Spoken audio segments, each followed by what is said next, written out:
Thank you.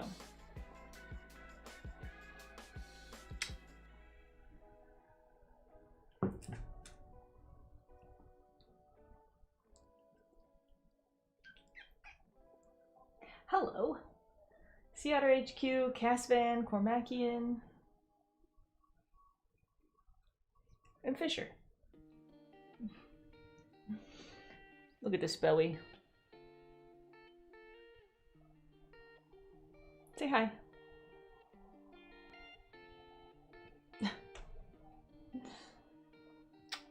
Hi, Val. Do you want to go to sleep? Hmm?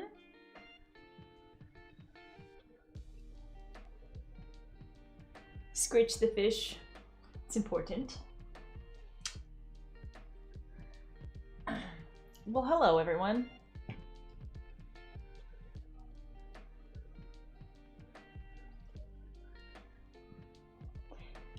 It's a bit of a different time. Maybe we'll get some fresh faces or some faces we haven't seen in a little bit.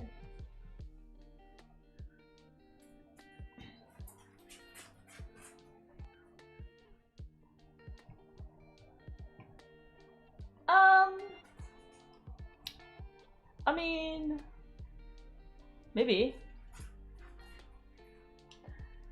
It's not going to be entirely dedicated to Livia. I do have some cool things I want to talk about, but yeah, I mean, we can save it somewhere, probably.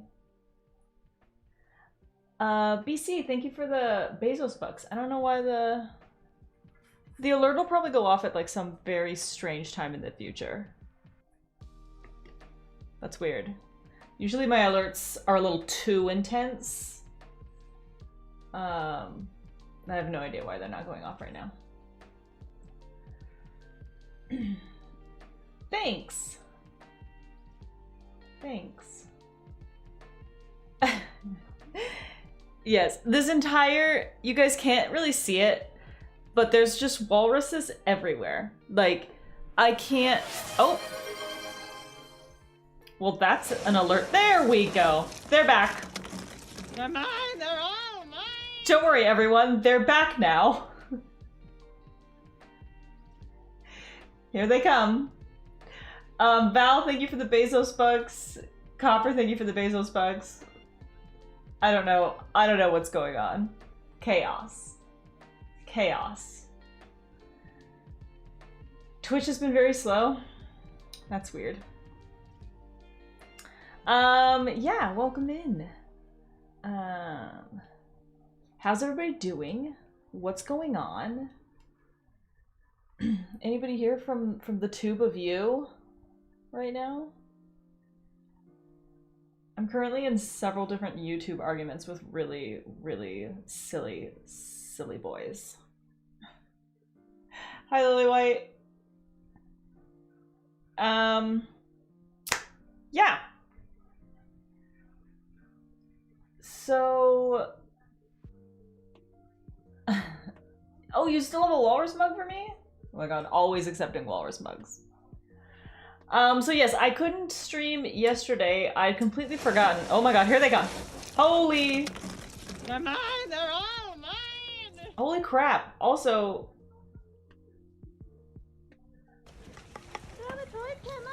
Rocco Taco. Rocco Taco, thank you for the 10 gifted subs. That is incredibly generous of you. If you got a gift sub from Rocco... They're mine! They're all mine! Say thank you. Say thank you. Much appreciated. Yeah, so I couldn't stream on Saturday because I had tickets to the Trans-Siberian Orchestra.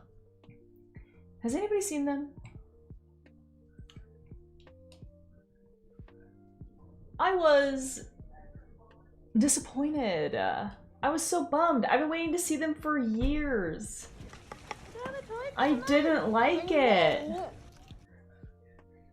The Wild World, thank you for the gift sub. I appreciate that. To Distemper.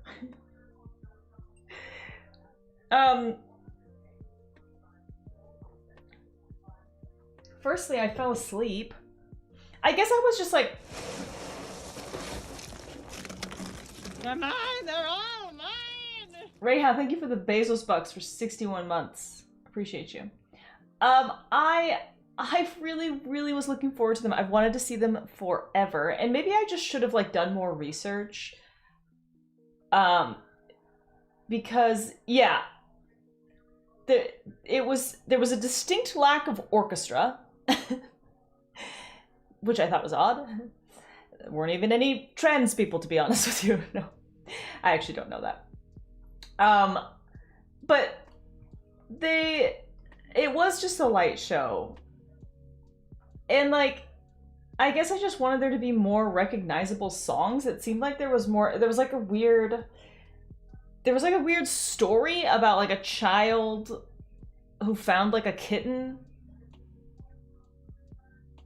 And a lot of like I don't know if they were just like extremely obscure Christmas songs or like originals by Trans-Siberian Orchestra, which is like, I don't want them to feel like they can't make original music, but it just wasn't for me, and it wasn't what I was hoping to see, which is my fault really for not researching it enough, I guess, and knowing what they were going to offer.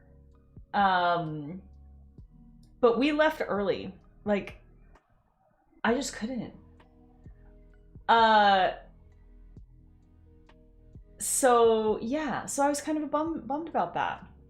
But we went to Seattle. We spent the night in Seattle. We made a date night out of it. We went to one place for appetizers and another place for dinner, and had like just the most incredible meal ever. So all was not lost. But Robo, welcome in. Robo from YouTube, were you saying? I think I saw you in the comment section earlier saying. In the comments of some of my YouTube post or something, saying you were excited to make this stream. So I'm glad that this different time could accommodate you. Yeah. So anyway, that's where I was. That's why we're streaming on Sunday. But I want to make an effort to stream at different times, because I do know that we miss a lot of people by just streaming at the same time. I mean, I get to see your beautiful faces every week, but I do think that it would be fun for some other people to get to be a part of the community too. Yeah.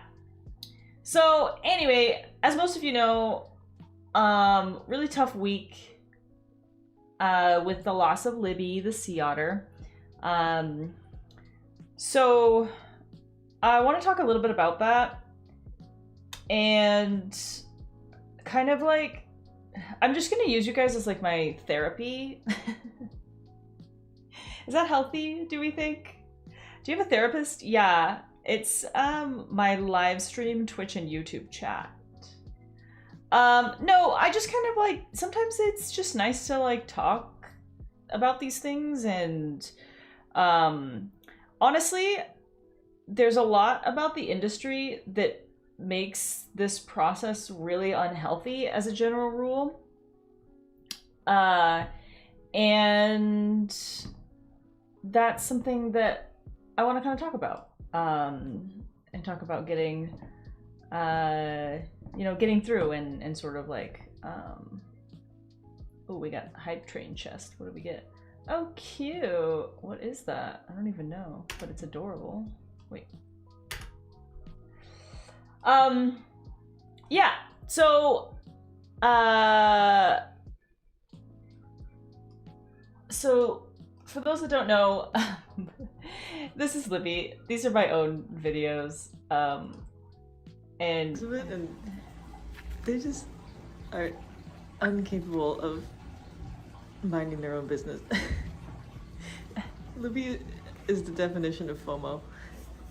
Mia is so perfect though. Look at her cute little face. Trying to get a nice little picture of them. You can actually see their semi-retractable claws a bit in this picture. It was pretty cool. So Livy, holding. Livy was a character. She was very charismatic, and so I love that about her. She at 14 was an older otter, although not like not as old as I would like. So she had a lot of spunk. She was rescued as a pup and deemed non-releasable, and then lived out basically all of her life at Point Defiance Zoo. So yeah, I didn't. We'll look at more videos. I have them all loaded up, but I didn't get to tell you guys like too much about this stuff. It's another part of the job that's like really crappy, is that like I'm not really supposed to share a lot of information until it's been made public. And like this, honestly, the secrecy beside you guys know that the secrecy in this industry is like part of one of the things that I absolutely hate about it. She was the youngest of my 3 golden girls. Although the other 2 are estimated ages, but yes.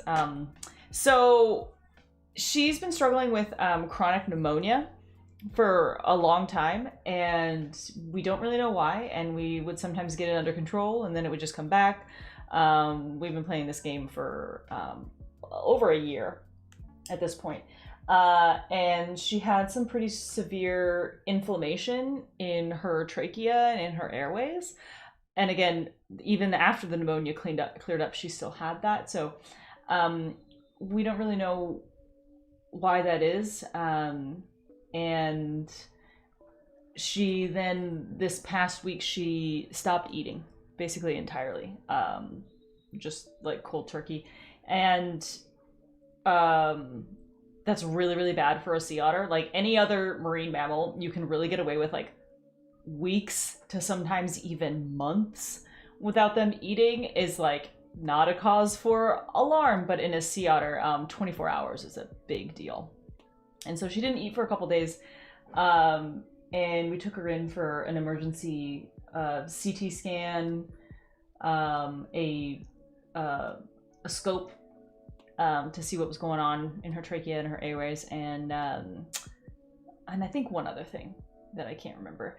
And unfortunately, even though she came out of anesthesia and she came back to the zoo, she just was not recovering, was really, really struggling to breathe, and just in a lot of pain and suffering. And we hadn't found anything on CT. There was nothing that we found that could be like, that's it, easy fix, just give her this medication and she'll be fine in 30 minutes, you know?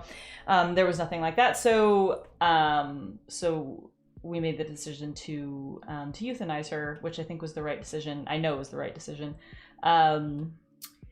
But yeah, it's hard. Luckily, this was on my weekend, but because I live 2 minutes away from the zoo, I got the phone call and I was able to run in and to be with her. So it sucks, and I'm very sad about it. But I do want to talk about, I don't know, I want to talk about everything that you guys want to talk about, you know? So we can chat about the process. I feel like this industry has led to a lot of like, there's a lot of trauma surrounding like the animals that I've lost and things like that, and a lot of like unprocessed emotions, which I try to get away from now, because so what typically would happen, and this was very specific to like the Vancouver aquarium, but I think that it also applies to basically probably like any big cetacean based facility, which they were at the time, is like cute. Devil was just bringing me, I did get one of these, so Libby will be memorialized on my my little wall. I'll frame this and get this looking nice and cute. And then also I specifically requested this one.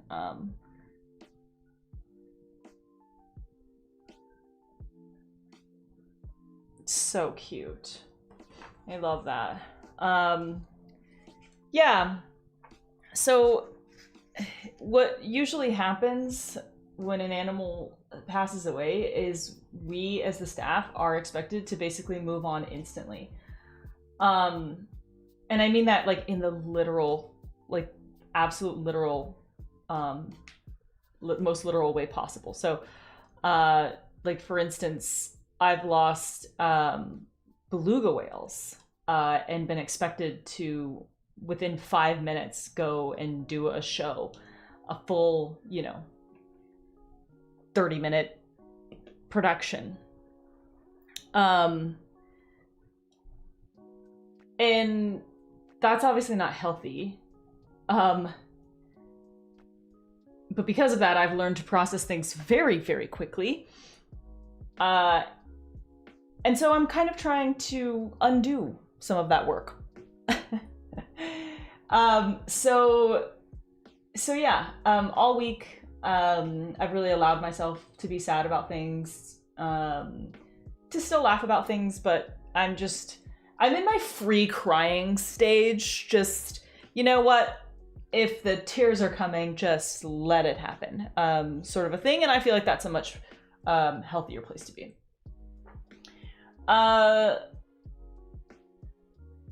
So yeah, that's kind of the deal with that. And it is tough because even though like I'm saying like I'm rolling back and I'm taking time to process it, there still isn't time, right? And the zoo is very supportive of us in this process, and there's no way that where I currently work would make us go do programs. We can take entire days off programs if that's what we need. But one thing that you do have to do is you do have to take care of the other animals, and there's just no real way to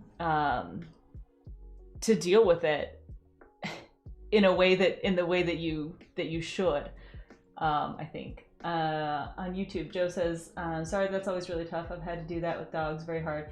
Yeah, people say it's just an animal. I never really know what to say to those people. Yeah, I mean, yeah, that's crazy talk. Obviously, we all know they're not just animals, but I mean, they're people. Sometimes I'll say that, and I really truly believe like it's a person. Maybe not just like not in the human sense of the word, but there's a person in there. There's a whole ass personality in there. Yeah, I mean, don't worry, Chronic. Like Mia is going to break me, but Libby was my second favorite of the Golden Girls, and so yeah. Anyway, the point is, and this is like this is industry wide. It also like Val will understand as well, like just like caregivers in general. Like this definitely applies. In fact, probably even more so for human caregivers and stuff like that. But it's just like you have to just carry on. And so it's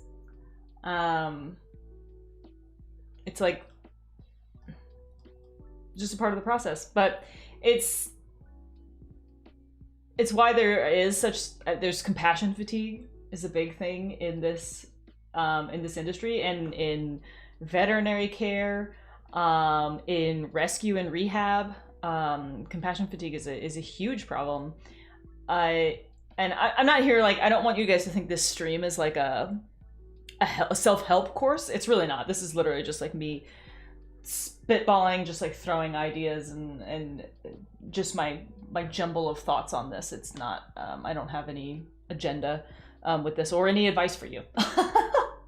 I don't. I'm just like, and I don't know too if there's a certain level of just being, some people are just going to be better equipped to handle these kinds of losses and more than other people. It doesn't say anything about anybody other than the fact that, like, some people are just good at some things. And also, is it even good to like be able to process grief at like a rapid fire pace?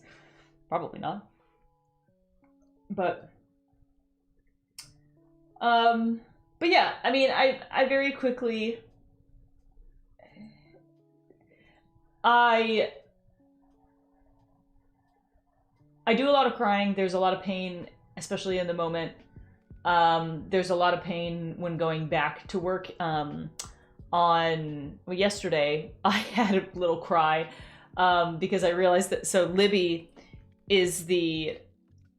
was the reason that we couldn't give a lot of car wash material. So those artificial kelp mats. I'm not sure if there's any pictured in any here. Oh, this is a funny story. We'll talk about this in a second. But and because she liked to just tear them up and she would like eat bits of them, and so we couldn't give them.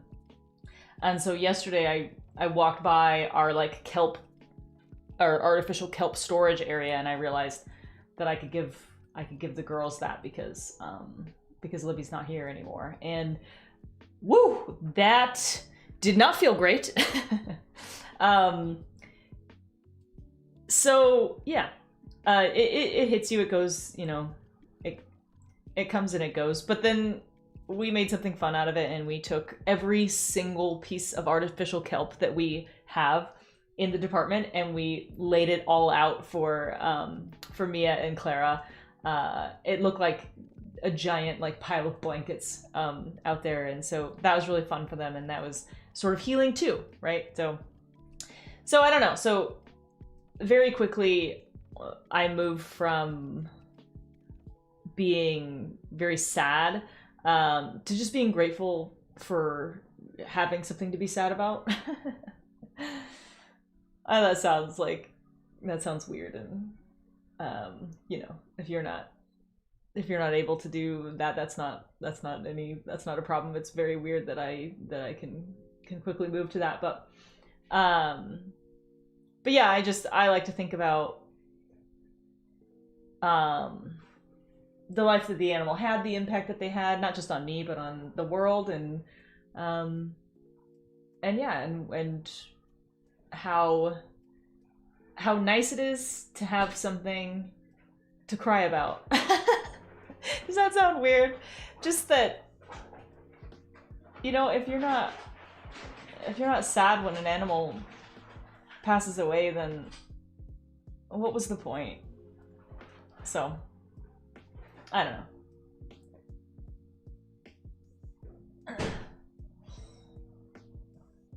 Hey Schultzy. Yeah, I was talking about my weekend. I went and saw the Trans-Siberian Orchestra and actually like hated it. I'm not gonna lie, low-key hated it and left early. But I had a spectacular dinner in Seattle, so thank you. The ferrets are out of control, yeah.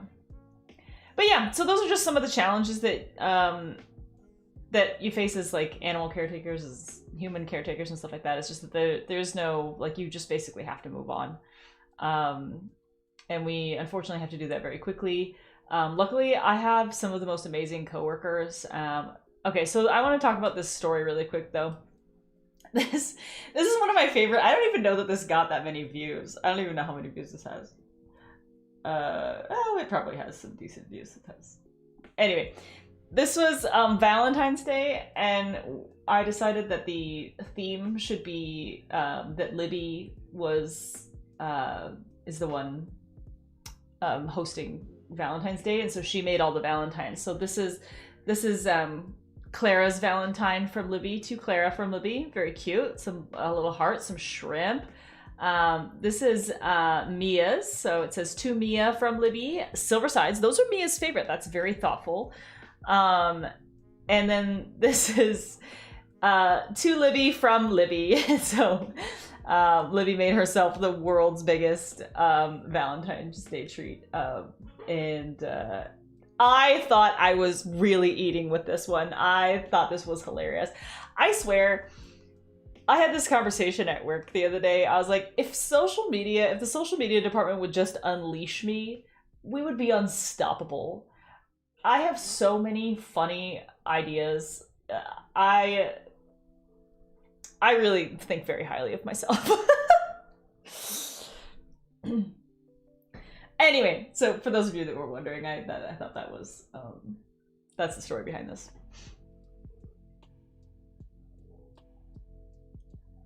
Oh, that's very thoughtful, Lolo. I'm not going to say you can't send us flowers. I don't know exactly how to do that. You could call the zoo and ask, like, what's the best. I can give you like, or you can just even find like the address for the zoo. I don't know. I don't know how that works. Is my short answer. So if you feel like doing that, I appreciate you. But if you also just want to like, you know, slide a little donation to the Alaka Alliance or your favorite otter-based or if you're invested in Point Defiance in the Zoo Society accepts donations, just like a quick little like $5 or something like that, I'd appreciate that too. So, but if you are a person who likes to give flowers, then we would absolutely love to look at flowers. But yeah, so that's kind of the deal. Things are a lot quieter in that otter habitat without this tiny little maniac running around. Yeah, so it's a challenge and we're getting through it, but yeah, I'm sorry I couldn't share with you guys, you know, her health struggles. It's like we talked about, I despise the secrecy of this industry, but the Golden Girls are doing well, Chronic. I was certain that neither of them would care at all, and Mia especially, right? Mia doesn't care about anybody except for Mia. And I also volunteered to be, we have strings, so if you don't know, my department cares for like a ton of different species of animals. If we can't just, we have to kind of divide those up into strings per the day just to make the day work. I volunteered to be on the otter string that day just because, well, A, everybody else really didn't want to do it, and B, for me, it actually helps to like go and like immediately confront the situation.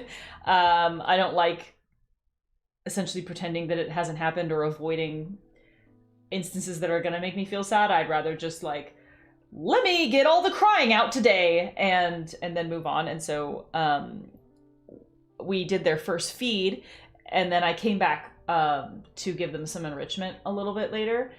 And so we have our main pool, and then there's that small little holding space in the back where Libby and Clara would hang out quite frequently, and Mia just hangs out on exhibit.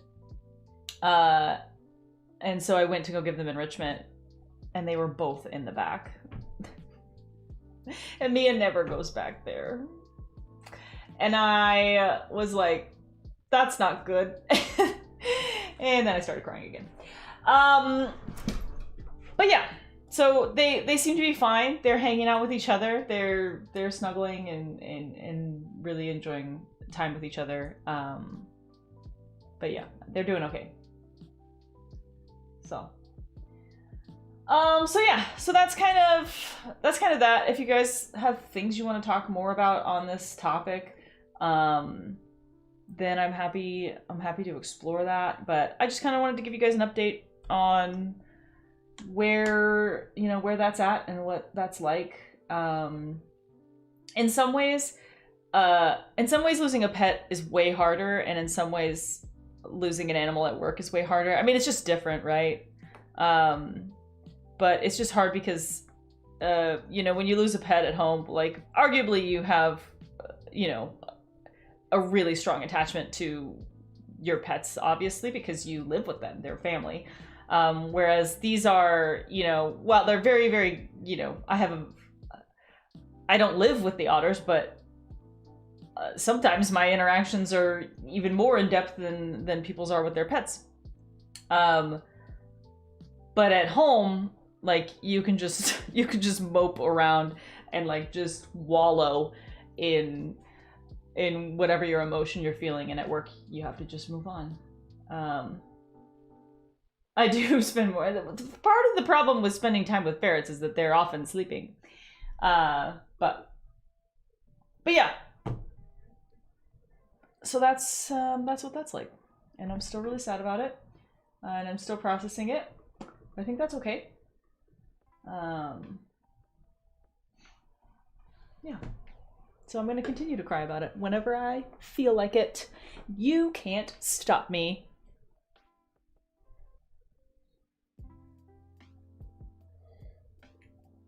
Okay, I have a question for you guys, though. This does make me even more sad, though. I really wanted... So you guys saw that Ruby went to Seattle Aquarium. I really wanted that otter. They put out a feeler asking who wanted them, and Seattle just, like, replied almost instantly. We tried to get her, but Seattle really, really wanted her. And I was like, no, that's the one! Because I don't want... We can't take, like, a baby otter with our geriatric 18-year-old otters, so we really need, like, an old... we really need, like, an old, established otter. Yeah. I was really hoping that Seattle would, like, cave and it would fall through. I know, I was so mad. You guys. I know, it was a missed opportunity. Let's see, what have I had today? I had pancakes. I had pancakes for breakfast. And then I just had some chips. But I do have dinner plans. John's here! On the tube of you.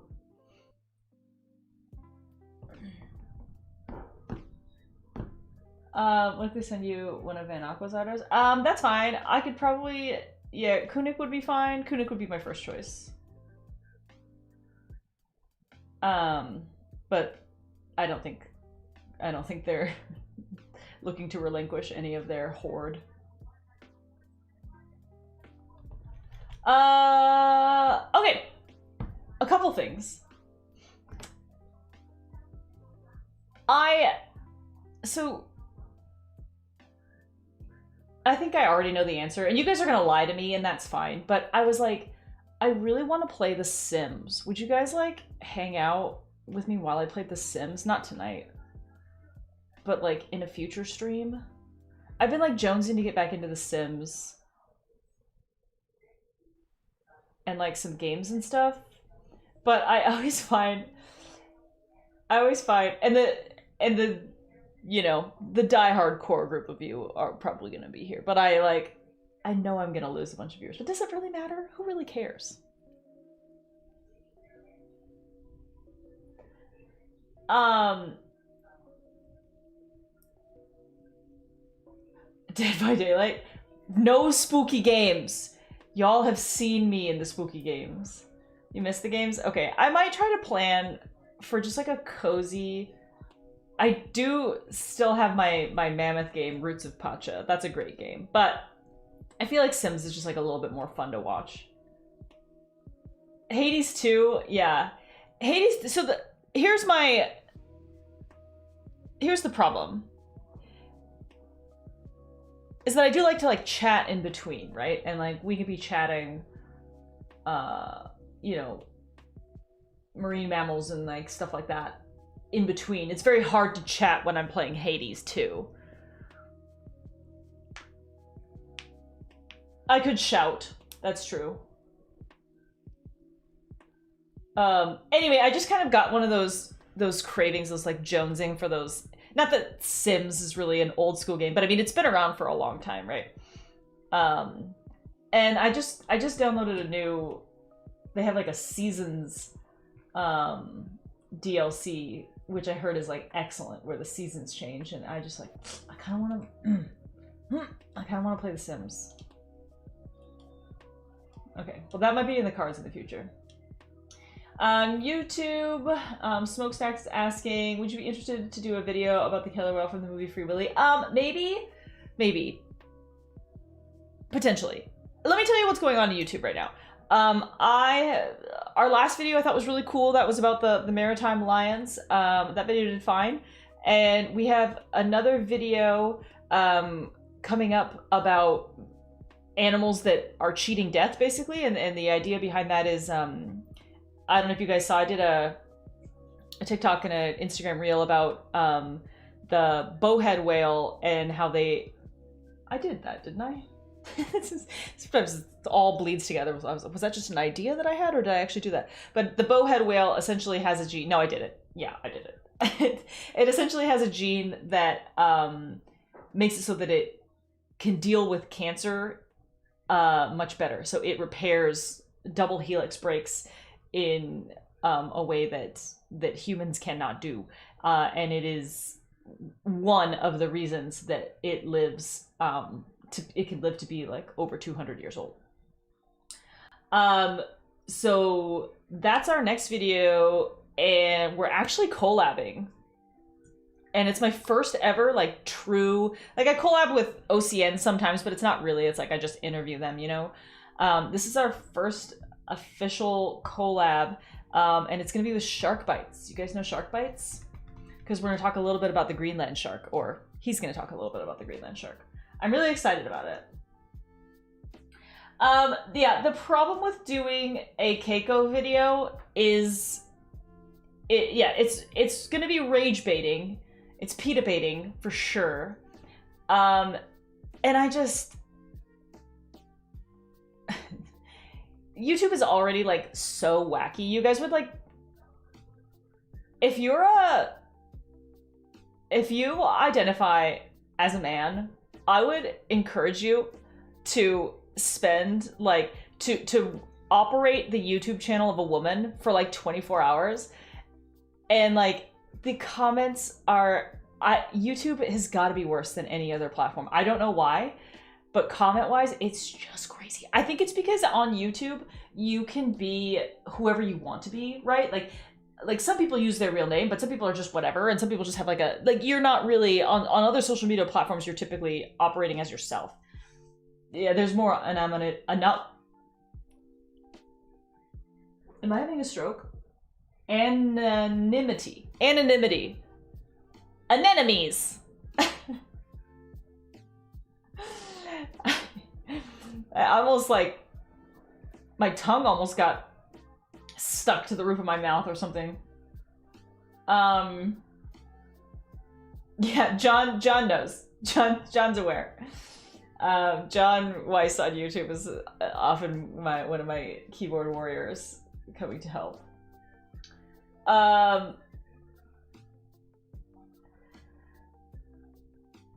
I had to look closer at it. I was like, how does that word make sound happen? Anonymity. Got it. First try. All right, this camera got all unfocused. Anyway, so I'm not ruling out talking about that whole situation, but it's just, it's an incredibly controversial situation.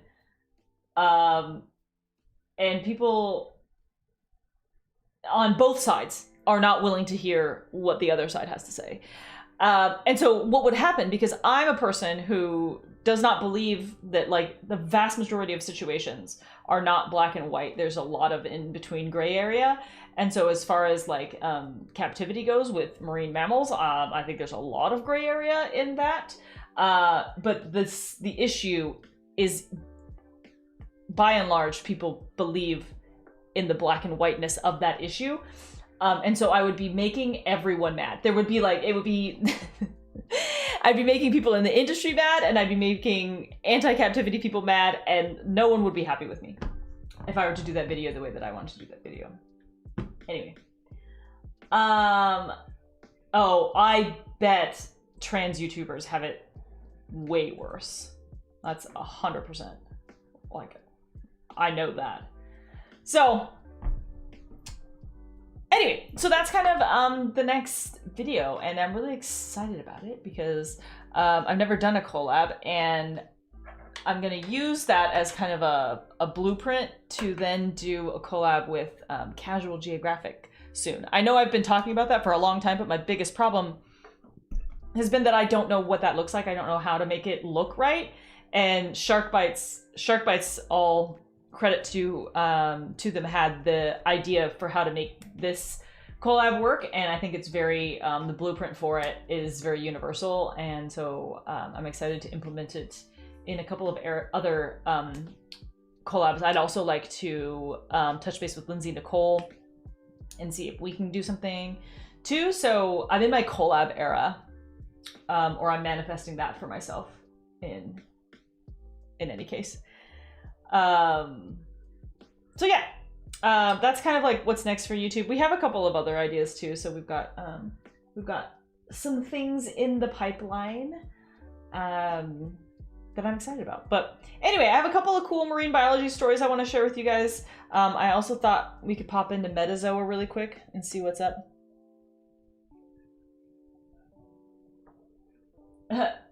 I don't have any kids. I don't have any desire to have children. But I do get a lot of my friends and family get a lot of behind the scenes tours. So if you want to make a video, or not a video, I'm on YouTube brain. If you want behind the scenes tours at zoos, I recommend befriending a zookeeper, because that's a solid investment in your time and energy, because it's great friends to have. Yeah, okay, so let's check this out.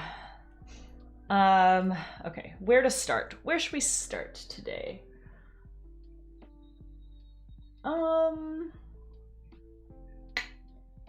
Marsupial's kind of niche. Maybe like a giraffe, like a hoofed type of creature. Oh, Osteichthyes. Wait, why did it straight up give me Osteichthyes in response to... Okay, well, Osteichthyes are bony fish. That seems weird. That seems like they almost gave me a hint without me asking for it. Was that weird? Is that a glitch? Did I just uncover a code? Like if you ask for giraffe, it'll automatically give you like a bonus. I also love that they put really not obscure, but they put really like unique fish up here, right? Like this is a coelacanth. This is a sturgeon. I can guess barracuda.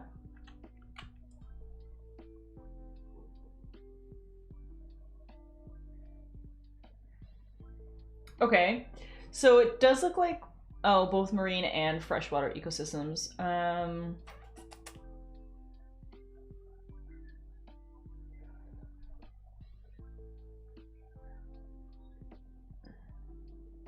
Yeah, but it's also weird that it showed here Euteleostomi, which I understand is like kind of the same thing, but Osteichthyes is like, that's way bigger of a hint. I mean, see, the problem is that I'm not gonna know a lot of these. Like the fish that I know are all like prey item fish, right? Like herring. Let's go with the herring.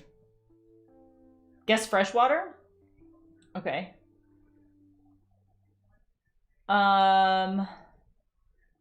Freshwater fish. I don't know, what, like a trout?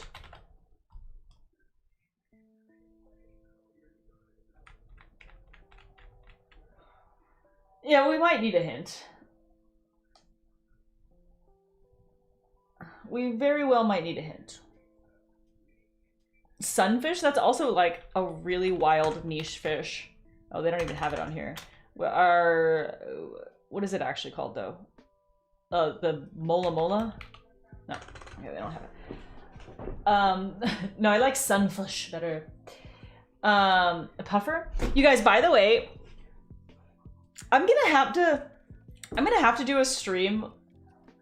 Like, I don't even know how I'm gonna do it. I guess I could do it for my laptop, but I need to show you. I told you guys I'm hyperfixating on a freshwater aquarium that I aquascaped and built for the very first time.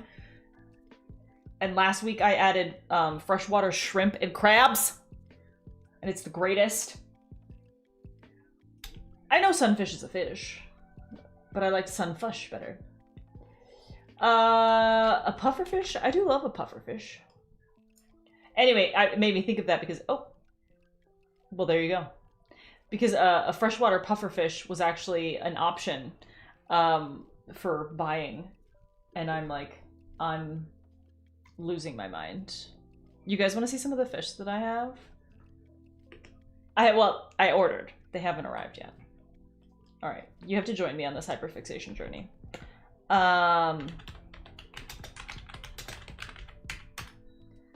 So, this guy I'm particularly excited about.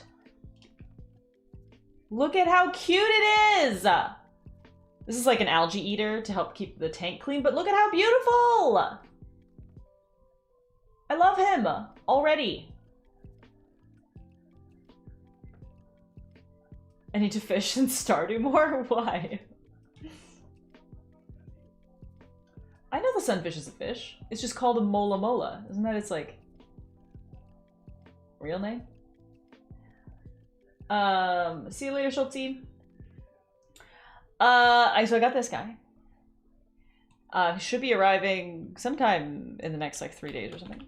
I also got, what are they called again? Let's see. They're like a little catfish, but they... I feel like... Oh, autosynclus. Yeah.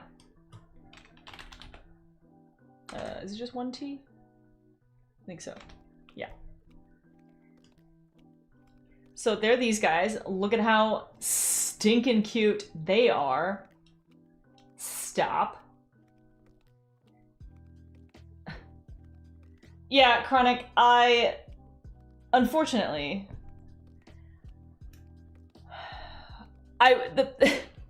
the tale is as old as time. I have been on fish tank talk for like a really long time. It's actually a bit of a problem.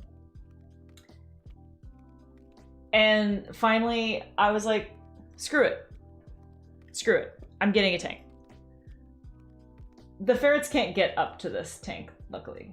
It's a 10-gallon freshwater tank that I aquascaped. It's got some really cool rocks. It's got a really nice piece of like driftwood in it. And then I bought some tiny little shrimps. Oh. They're mine! They're all mine! Goganek, thank you for the 52 months. I appreciate you. Yeah, I have little tiny Amano shrimps and little Thai micro crabs that are literally like the size of my pinky nail in there. It's not that I've given up on the axolotl dream. This tank is already a lot, and I did a lot of research on it, and an axolotl just doesn't fit in to the tank that I'm building right now. Unfortunately, I do also realize that having aquariums is very much a gateway drug to having more aquariums, which is a gateway drug to filling your house with aquariums. So I'm not saying that no axolotl in the future, but yeah. So I did a lot of research. So anyway, I've got some of those autosynclus coming, some of the that red-tail loach, which is the cutest thing on planet Earth. I've got these pygmy corridoras coming. And all of these are like tank cleaning species, so they're all just gonna keep this is my vision, right? They're all just gonna keep it pristine in there, and then I'm also getting a centerpiece, beautiful, beta, handsome man. But I'm waiting for the tank to settle in before the arrival. So clean. Keep it so clean. You know what, Smokestack? I don't watch anybody on YouTube. Is that messed up? I really should watch more YouTube. I don't watch anybody on YouTube. I only create on YouTube. Yeah, Chronic. You'd laugh so hard at me. I'm literally, all of a sudden I'm a chemist too, right? I'm coming home every day, I'm testing my water parameters. I'm like adding things that if I need to get my nitrates down. Like, I'm out of control.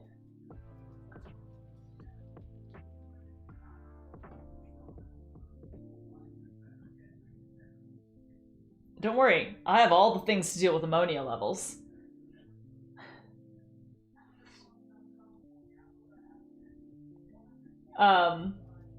So anyway, yeah, I did. I did used to watch when I was getting started as a creator on YouTube. I used to watch a lot of videos about how to create on YouTube, basically. The hyperfixation is wild right now, and I still can't. Yeah, it's fish and plants. You understand? I bought plants too. I have so many cool plants in there. I have a bunch of these red root floaters in there that are so cute. I have lots of plants. Live plants all up in there doing the work. Anyway.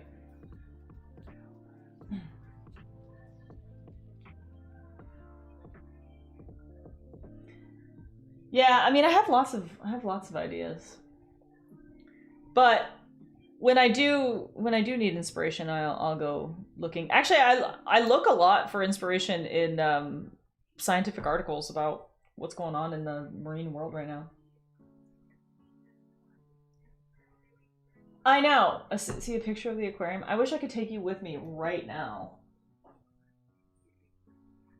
I mean, here. I'll be right back. I'm gonna take a picture to the best of my ability, and I'll put it in the Discord, and then we'll be able to look at it. It's so heavy, I couldn't possibly move it. Don't worry, sweatpants.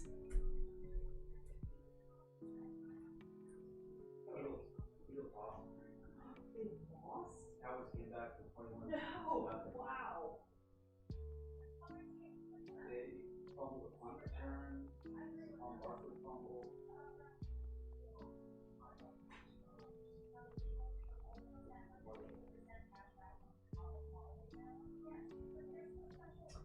All right, let me pop this in the old Discord and then I will pull it up on screen. But yes, I have been doing nothing except for cycling a tank and testing it using every testing method under the sun.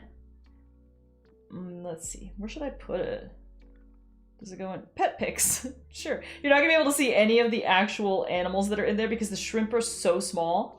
And also the crabs are nocturnal, so they're not around. But when I get fish, they should be arriving sometime this week. I will share that as well. Let's pull this up. Okay, sorry, I apologize for the glare. It makes it a little challenging, but this is what it looks like. And actually, I bet you could if I zoomed in. The shrimp tend to hang out like right here, but I don't actually see it. Oh, this is one. They're see-through too, so that's difficult. This is a shrimp right here. Look at him, just in there cleaning up everything. Okay, yeah. So look at this. Okay, so first of all, this is where my plant obsession has come in because these are all propagations that I already had. The animals love the roots. So I have these red root floaters. They're really, really nice. They're like little lily pads and they will flower. I'm so excited, but most of them are hanging out over here. That's where they've decided that they like to be. Thank you. I feel like it's impressive as well. I have been researching my butt off about this. All of a sudden I've become a fish person. Don't even really like fish. But luckily, this is the counter in the kitchen, and the ferrets cannot physically get up there. So yeah. Sorry about that link. I don't know. It's probably just. I'll repost it for you. Whoops. Sea Otter HQ. It doesn't. Yeah, there we go. Ray has on it too. If you're not a subscriber, then Stream Elements goes, no posting here. Okay, you want a ferret foot? Here, Chronic. Chronic, you missed it earlier. Fisher was on the show. I'll give you guys this one. This is the plant mutilator. But look at how sweet Hims is right now.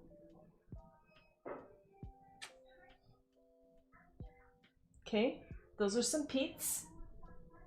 The light is not my favorite light right now, Infinite Monkey. Do you have a light recommendation? I did order a Haiger light, and then look at these Pete's. This is a little Shea Pete.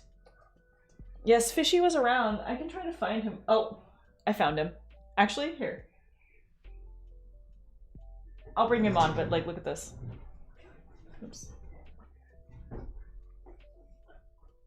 Hopefully this doesn't like ruin everything. Oh. He's right here. He's sleeping. I'll grab him. We're not gonna get to talk about any of my sciencey stuff, are we? This is just getting derailed by the pets that I have in my house here. You sure?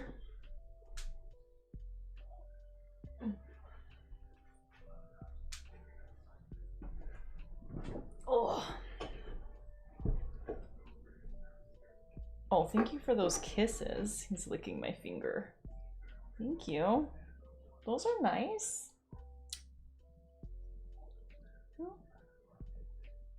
Okay, quick. Chronic wants to see your feet. Like a little freak. Ooh, stretch those toes out. There you go. They love that on the internet. Oh, how's that? Oh, did you fart? I think a ferret just farted on me. Okay. About Fish YouTube, a cable company where they had an empty channel and put a camera in front of their fish tank. No. I didn't hear about that, but I did do a video on the neon tetras that committed credit card fraud and like opened a PayPal account when somebody like had rigged up a system on Livestream where they could play YouTube. Or play YouTube. Play Pokemon. Okay. Oh my goodness. Now we're stuck here. So anyway, that's the fish tank. Oh.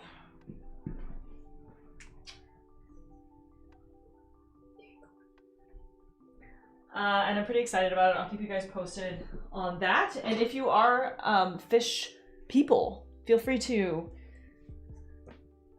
send me your best advice and like products and stuff.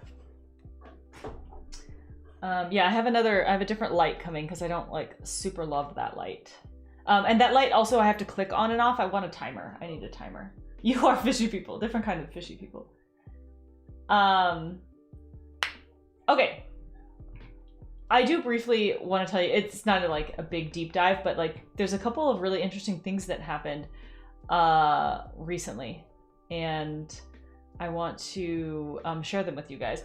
So I don't know if you guys saw this, but for the first time ever, scientists saw a live ginkgo-toothed beaked whale. So beaked whales, this is not like, I guess, super uncommon that beaked whales are really elusive. They're like a super deep diving and offshore species of whale, but they, yeah, so typically people are seeing them when they've just like washed up on shore, but they saw this in person for the very first time.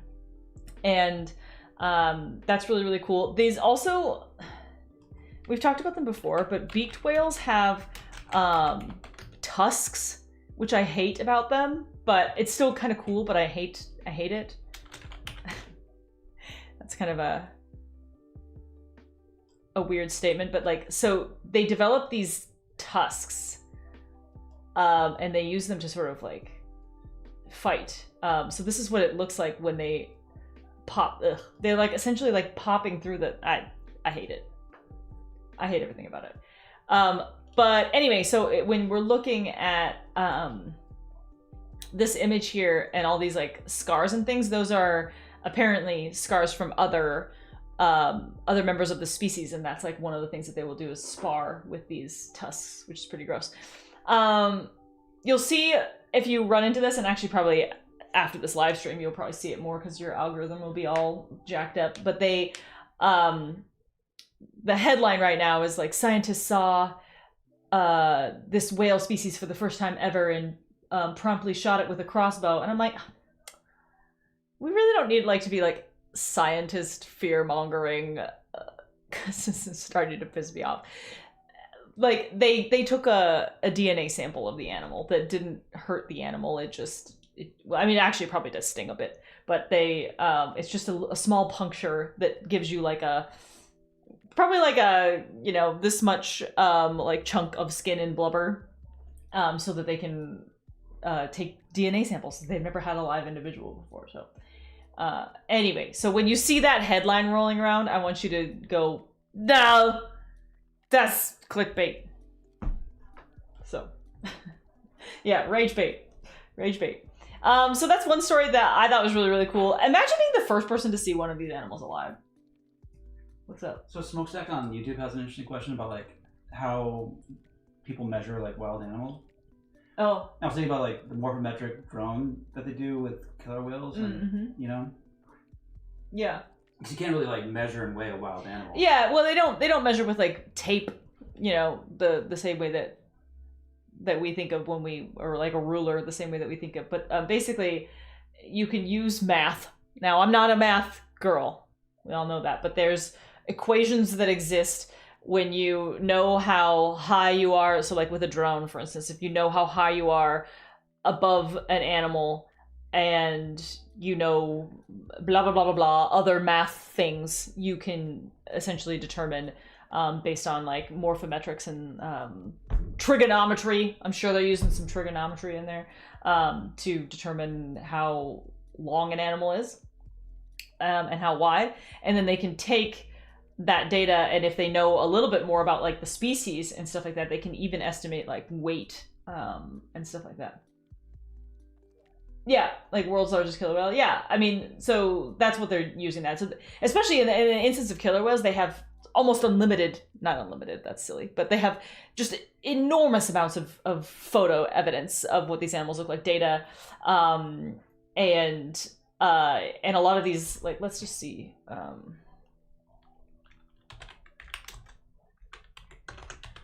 Like,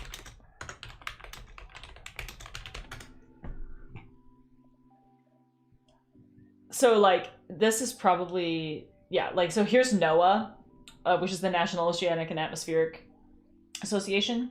I always get in trouble for this. Administration? No, it's association. Anyway, they'll take pictures like this. And so from these pictures, they get pretty clear, but like, I don't even know what they're saying about here, but my guess would be that they might be saying this animal's pregnant. Like, this looks like a nice, chunky female from my slightly more trained than the layman person's view. Yeah, look at this. Okay, so this is the same individual, and they're using this to show, like, here's what this animal looked like in 2015, and then you can very clearly see we're getting skinnier, and then they'll notice something called peanut head on these animals. So you should not see a defined head. Their head should be like, you know, or neck, I should say, and you can clearly see that this animal has like an indent here. So this is a struggling animal. So that's like, and they have a lot more, there's a lot more math, there's a lot more technique involved in it than what I just showed you, but that's like essentially, it is administration? I always get yelled at. I always get it wrong. So anyway, that's just kind of like a short little blip to give you an idea of what they might do. And honestly, a lot of this information that they're getting is going to come from zoos and aquariums. So what has happened is, you might not think so, but NOAA works with SeaWorld, okay? And that's because SeaWorld has orcas, and SeaWorld has orcas because NOAA gave them the permits to do so. And so they use those permits to conduct research that is not possible in any other place in the world. So because SeaWorld has the data on these animals, SeaWorld will be able to tell you, you know, here's the animal that we have, here's what the drone shot looks like. We know exactly how long they are because we did use an actual tape measure. And we also know exactly how much this animal weighs because we have a scale and we can ask them to go up, to slide up onto a scale. So then from that information, NOAA will take that and go like, great, we can then extrapolate from that what the approximate you know, weight would be of an animal of this, in this size, because we now have an equation for that. So anyway, that's like just very bare minimum. Okay, now this was cool. Did you guys see this? in Scotland, a narwhal washed up. Now, trigger warning, this is like a decomposing animal. It's not too bad. Like, I don't think, in my opinion, it's not too bad, but it is like, I'm gonna scroll down. Okay. So a female narwhal was, obviously the family didn't know this at the time, but washed up in Scotland, which I thought it was Scotland. Maybe it was Ireland. It looks like maybe it was Ireland. That's the furthest south that this species has ever been documented, because primarily they are far up in the Arctic Circle, think like Greenland, high Canadian Arctic, that kind of thing. So this is like super cool, although sort of, because it probably means something catastrophic for the environment, as it usually does. But yeah, so they're able to actually do a necropsy on this animal, see what was going on with it. But that's it's really, really interesting, and kind of seems to like be following. Well, they're hesitating to say that this is a trend, because this is just obviously one animal. But I mean, I would argue that in recent years we've seen walruses much further south than usual. Did you hear that the First Indigenous Tribes processed the juvenile humpback in Oregon? Oh no, that's cool. They let the Indigenous tribes. That's a really good use of that animal. So there was an animal that humpback whale that stranded in Oregon, was entangled in fishing gear, I believe, and they were unable to save it. So that's really cool. Yeah, so I just thought this was really interesting. They don't have there's not a lot of information available just yet. Okay, that's it. Get over here. All right, you guys have seen, this will be the stream. This will go down in history as the stream that you saw all 4 ferrets' feet. Oh my goodness, don't shiver like you're, what are you? Were you nervous? Are you camera shy? What are you doing? She was literally just chomping the crap out of my toe. So don't try to play all innocent now. I don't even want to hear it. So yeah, those are kind of the stories that I wanted to share with you today, and thanks for letting me, ow, stop biting me. Thanks for letting me vent about Libby. I'm sorry about that, and I am sorry that I wasn't able to share anything about that with you guys sooner. Smokestack, how about a more in-depth video about sperm whales? Yeah, sperm whales are really interesting, and that's definitely a possibility in the future, for sure. For sure. Yeah, all right, so like I mentioned, I think that we're looking at, it's going to be a little bit longer in between this past video and the next video, just because I'm working on this collab and we're working on making it really, really solid. So I think December, I want to say 7th is when you can look at, oh yeah.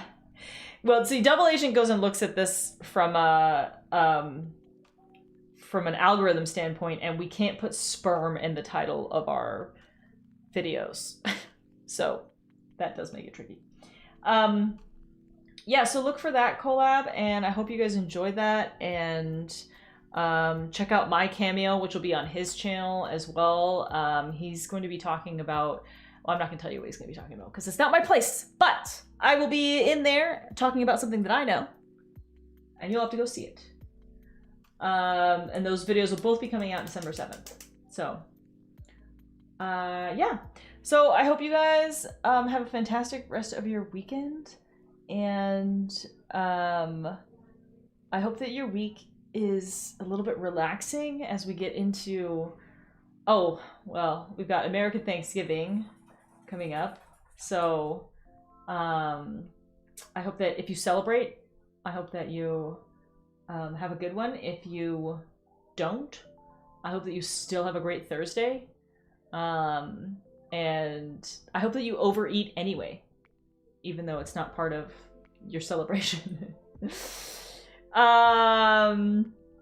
Yeah. I hope that you have very laid back Thanksgivings. However, I do hope that if your crazy uncle is there, that you have plenty of fuel from the last couple of weeks of really interesting news that you can bring up, and that should be fun for you, I think. Anyway, last couple of comments here. KLB, speaking of SeaWorld, I remember in a comment chain you saying that SeaWorld actually does a lot of good. Yeah. I will probably not be making that video, but for, again, the same reason that I will just garner hate from all corners of the internet. But yeah, if you're in the Discord and you want to DM me about it, I'm happy to have that conversation. But yeah, it's just like, it's just like, do I really want to subject myself to like vitriol more than I already am? I should be going live next Saturday. Although I can take a look and see if there's like a different time or something like that. This was fun. We got some different people. It was a slightly different time, and I'd still like to. There were some people who were definitely still missing out. So, but yeah, yeah. The ideal will be Saturday, kind of the same bat time, same bat channel, 5:30 Pacific ish. But yeah, guys, have a fantastic rest of your weekend. I want you guys to remember to breathe. And, you know, we only get to be on this planet one time, so eat the ice cream, all right? Unless it gives you horrible diarrhea, then maybe choose a different dessert, all right? Cheers, this is my dessert.